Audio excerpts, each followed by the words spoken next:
इसका भी doubt clear करेंगे कि जो पाई है वो है इरेशनल नंबर या अपरिमेय संख्या है, ठीक है। और 22/7 जो है क्या है, रेशनल नंबर है या परिमेय संख्या है।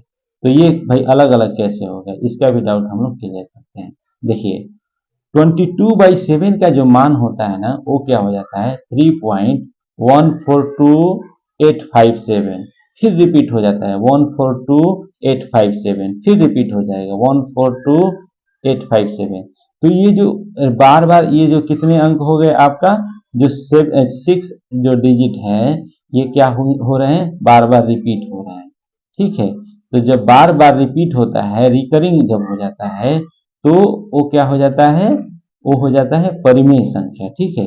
इसको ऐसे भी लिख सकते हैं ना, 3.142857, इसको हम लोग इसके माथे पर क्या लगा देंगे, एक बार लगा देंगे। तो ये जब ऐसा हो जाता है तो वो क्या हो जाता है, एक परिमेय संख्या या रेशनल नंबर हो जाता है, ठीक है। अब देखिए पाई का जो वैल्यू होता है वो क्या हो जाता है 3.14159326535897932238। कोई भी माने जो डेसिमल के बाद से रिपीट होने वाला कोई ग्रुपिंग ही नहीं बन पाता है। पाई एक अजूबा ऐसी संख्या है कि इसका जो डेसिमल के बाद से कोई ग्रुपिंग नहीं आप बना सकते हैं। जब ग्रुपिंग ही नहीं बना सकते हैं, रिपीट ही नहीं हो रहा है, यानी पाई क्या हो जाएगा, एक अपरिमेय संख्या हो जाएगा, ठीक है। या इसको बोलते हैं हम लोग क्या, इरेशनल नंबर।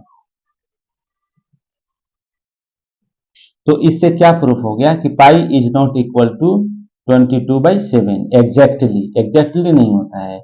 ये क्या हो जाता है कि अप्रोक्स होता है, मीन माने कि बहुत ही कम अंतर है, इतना संख्या के बाद रिपीट हो रहा है ना, इसीलिए हम लोग पाई को लगभग लगभग 22/7 लिखते हैं। Pi is not equal to 22/7। Pi क्या है, एक अपरिमेय संख्या है, आप समझ गए, और 22/7 क्या है, एक परिमेय संख्या है या रेशनल नंबर है, ठीक है। अगर समझ में आ गया हो तो वीडियो को लाइक शेयर और सब्सक्राइब कीजिए। Thank you.